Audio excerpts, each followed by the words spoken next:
Hello दोस्तों, आपका फिर से काव्या जी के जीएस क्लासेस में स्वागत है। आज हम लोग करंट अफेयर पढ़ने वाले हैं, जैसे कि हम डेली पढ़ते हैं। करंट अफेयर में हमारा पहला सवाल है, दुनिया का पहला लाइव अंडर वाटर इंटरव्यू किसने आयोजित किया है। बहुत इंपॉर्टेंट सवाल होगा ये आने वाले एग्जाम के लिए। दुनिया का पहला लाइव अंडर वाटर इंटरव्यू किसने आयोजित किया है, तो उस देश का नाम है पाउल पाउल देश, जो कि पूर्ण रूप से डूबने वाला है। ठीक है, तो इसने पानी के अंदर अपने इंटरव्यू किया है और उस देश का नाम है पाउल देश। ठीक है, तो पूरी दुनिया का ये पहला देश जहाँ पर अंडर वाटर इंटरव्यू का आयोजन किया गया है।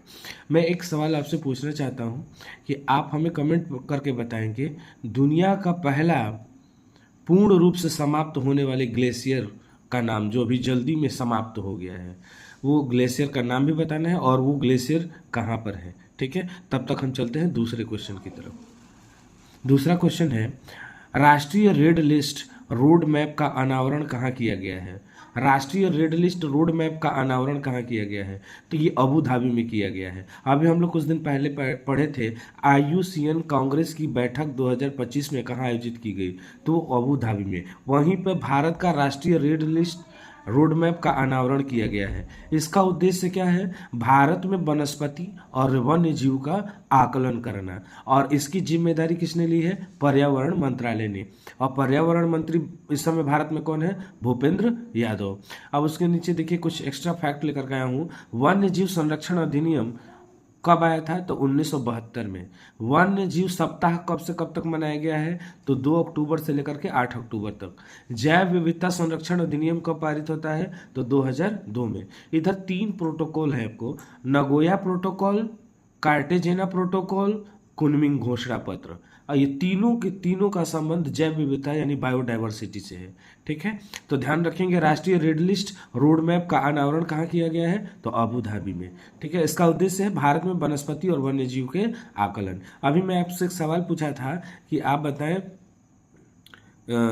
अभी मैं आप लोगों से सवाल पूछा था कि कौन सा ग्लेशियर है जो कि अभी पूर्ण रूप से समाप्त हो गया है, तो उस ग्लेशियर का नाम है याला ग्लेशियर, जो कि नेपाल में था, जो पूर्ण रूप से क्या हो गया, समाप्त हो गया।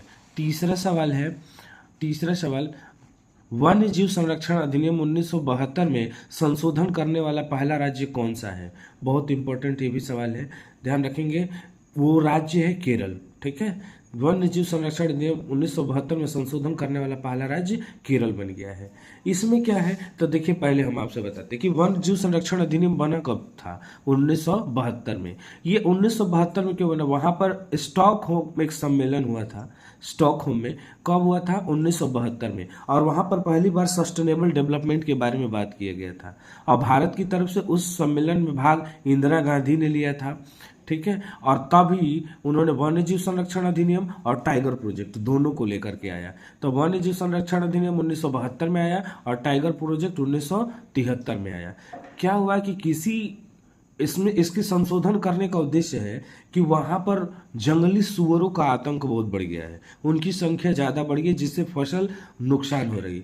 तो उन्होंने वन्य जीव संरक्षण अधिनियम 1972 में संशोधन कराया और उसमें ये कहा कि सुअर को हम मार सकते हैं।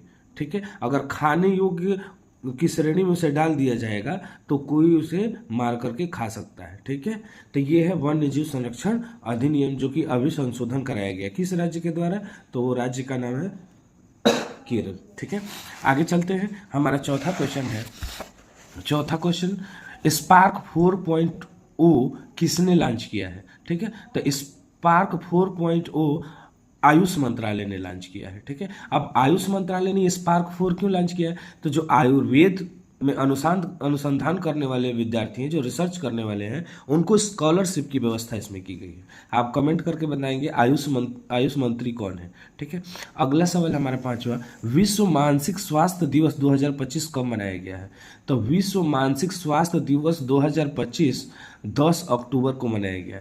पहली बार यह कब मनाया गया था, 1992 में मनाया गया था। ठीक है, याद रहेगा।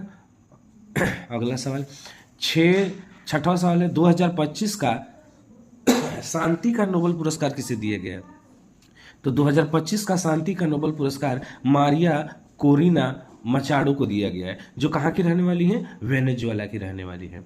और हम पहले भी आप लोगों को बताए थे, नॉर्वे की राजधानी ओस्लो में यह पुरस्कार दिया जाता है। पहली बार शांति का नोबेल पुरस्कार 1901 में हेनरी ड्यूनेट को दिया गया था। और हेनरी ड्यूनेट किसके संस्थापक थे, रेड क्रॉस के। सर्वाधिक बार शांति का नोबेल पुरस्कार किसे दिया गया है, रेड क्रॉस को दिया गया है, याद रखेंगे 3 बार दिया गया है। 7वां सवाल है, सेशल देश का राष्ट्रपति कौन बना है। तो सेशल देश के राष्ट्रपति पैट्रिक हर्मिन बने हैं। सेशल्स की राजधानी कहाँ है, विक्टोरिया। सॉरी, सेशल्स कहाँ स्थित है, तो हिंद महासागर में स्थित है। सेशल्स इंग्लैंड से कब आज़ाद हुआ था, तो 1976 में सेशल इंग्लैंड से आज़ाद हुआ था। एक और सवाल पूछता है, मेडागास्कर किस सागर में स्थित है, तो मेडागास्कर हिंद महासागर में। और हिंद महासागर का सबसे बड़ा द्वीप कौन सा है, वो तो है तो मेडागास्कर। तो ये था 7वां सवाल। चलते हैं हम 8वें सवाल की तरफ। हमारा 8वां सवाल है, देश की पहली हाइपरसोनिक मिसाइल कौन सी बनी है। तो देश की पहली हाइपरसोनिक मिसाइल का नाम जो अभी लॉन्च हुई उसका नाम है ध्वनि। इसकी टेस्टिंग के कौन करेगा, तो DRDO। ठीक है। अच्छा, ये हाइपरसोनिक क्या कहलाता है, सुपरसोनिक क्या कहलाता है, सबसोनिक क्या कहलाता है। तो देखिए, जब ध्वनि की गति एक मैक होगी तो उसे सोनिक बोलेंगे, 1 मैक से कम होगी तो उसे सबसोनिक बोला जाएगा। अगर 1 मैक से 5 मैक के बीच होगी तो उसे हम बोलेंगे सुपरसोनिक। 5 मैक से अगर ऊपर गति होती है तो उसको बोलेंगे हाइपरसोनिक। ठीक है।